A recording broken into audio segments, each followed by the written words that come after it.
This is a special edition of Late Night Health. I'm Mark Alyn. Sweeping the country at almost epidemic proportions is diabetes type 2. We have an expert on that as we begin a celebration, if you will, of National Diabetes Month. Our guest is Davida Kruger. She is a certified nurse practitioner, and she works in Detroit at the Henry Ford Health System. She's been there for over 30 years. Wow.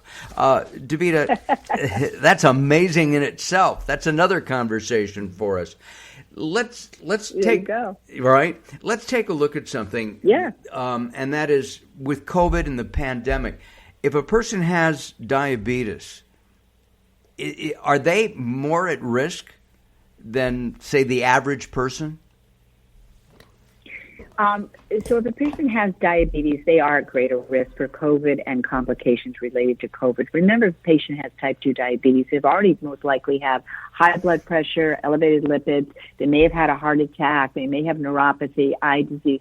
So they have underlying diseases in addition, or complications in addition to their diabetes. They may have had diabetes for 10 or 12 years before they were diagnosed. They had insulin resistance before they were diagnosed.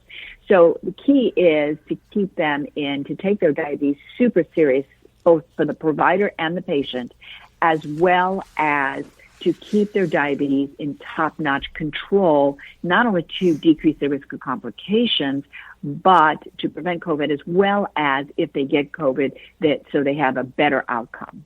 And diabetes is something that's very treatable. I mean, lifestyle, meds, more lifestyle, exercise, that's the hard one for me. Am I correct? So, there are 34 million people in the United States with diabetes, and it is a hereditary disease, and it's not because people did something wrong. It's just they got diabetes. The beautiful thing about 2020, if there is a good thing about 2020, mind you, is that we do know how to care for people with diabetes. We have some amazing medications now for type 2 diabetes that really are good. And they target not only glucose, but their cardiovascular system. So these are super, super wonderful medications. And, one in every individual over the age of 64 has diabetes, which is our Medicare population. And Medicare is now also approving not only these newer medications, but something called continuous glucose monitoring for our patients. And that helps us really control their diabetes by being able to see blood glucose data moment to moment and prevent highs and lows. So it's never a good time to have diabetes, but it's certainly better time now. And you're right, we want patients to have physical activity. So during COVID, if they can't go to a gym, which we don't expect them, walk around the block or do something in your house. Eat healthy. That is just paramount to being able to control diabetes. Take the medications that are prescribed as they are prescribed and get your blood glucose into what we call now time and range. So the range that we have predicted for that individual, or say for that individual, that will keep their diabetes in good control. And the best way to do that is by the patient wearing and using something like a Dexcom G6 that is reimbursable by Medicare for those individuals. And we can keep their blood sugars in tight control, in range, and that will prevent not only long-term complications, but if they get COVID, will help them in terms of the risks that's on the other side. And that, of course, that system is no more blood stick, right? It goes to your iPhone. Oh, yes.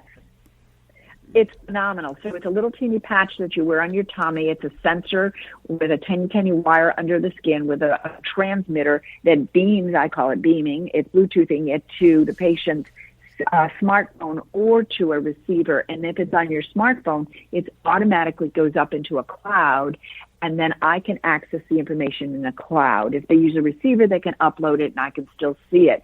The beauty is we teach patients what to do with that data. And so every 5 minutes, the data is updated, and they can look at charts and graphs, and I can get about 3,000 blood sugars over the week. And don't get alarmed by that much data, because it comes to me in these phenomenal charts and graphs that really take 3,000 points and make it look like the last 24 hours, so that I can say, oh, look, here's where we have lows, or here's where we have highs, here's where we need to adjust. and I can better help people with diabetes. And you're right, I've been engaged in diabetes for 38 years. And so for me to see going from, we didn't even have blood glucose testing when I started, to now not only to having all of these phenomenal medications, better understanding diabetes, but also being able to offer my patients continuous glucose monitoring, and for me to be able to have that data so that I can better help people with diabetes, it really is phenomenal. It's really what keeps me from retiring. It's got it, and it's like Star Trek. You said beaming, right? It's like it's magic. It really is. Real quick. I mean, you was your interest in diabetes due to family history? Yeah. So my mom and my grandmother both had type 2 diabetes, and my grandmother's 3 brothers had type 2 diabetes.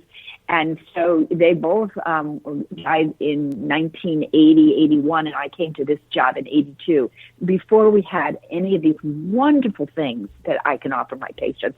So that's the other bonus for me, is that I couldn't give it to my family, but I can give it to my patients who are really part of my family as well. Yeah, your extended family. Yes. Right? Let's talk real quick, because we only have a moment or two, the importance of exercise for diabetics. I mean, it's for everybody, okay? Get out there. I was told yesterday, I'm a couch potato. Get off your butt, start walking, do something. And I'm going to do that as soon as we're done with our conversation. Exercise really important for diabetics? Yeah, so remember I said that people with type 2 diabetes have insulin resistance, and when they get out and move around, that lowers the insulin resistance so their body can utilize the insulin they're making or other medications. And if they're wearing a Dexcom G6, they can actually see the benefit of that activity, which gives them the impetus to continue to move. So absolutely, everybody needs to move. If you have diabetes, absolutely, please move. And if you move and don't have diabetes, hopefully it'll prevent you from getting it.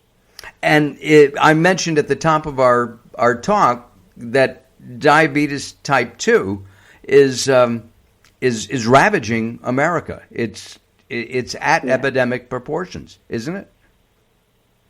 Yes, 34 million people, 90% of that number has type 2 diabetes. It continues to grow. When I started in diabetes 38 years ago, it was 8 million. Think about that. Whoa. 8 million, and now we're at 34 million. And it's not going to stop. It isn't going to stop. We're a sedentary population. There's hereditariness going on. There's all kinds of things. But here's the thing. It's never a good time to have diabetes. But today is the best time to have diabetes, because I can offer you better medications. I can offer you a Dexcom G6. I can offer you all this knowledge that we have gained over the 38 years that I've been in practice, and will continue to grow over time. And take your diabetes seriously. Go ahead. And I was just going to say, as we wrap up, that you have to take diabetes seriously. You can go blind. You can die. My grandfather died of a heart attack brought on by a spike in sugar, and that was that was before even you got involved in diabetes. Listen, I really appreciate talking to you again, Davida. Thank you very much for joining us here on Late Night Health. Join us at latenighthealth.com, and we'll have more on diabetes as the National Diabetes Month continues here in the United States. Thanks a lot, Davida. Thank you so much for your time. This is Late Night Health.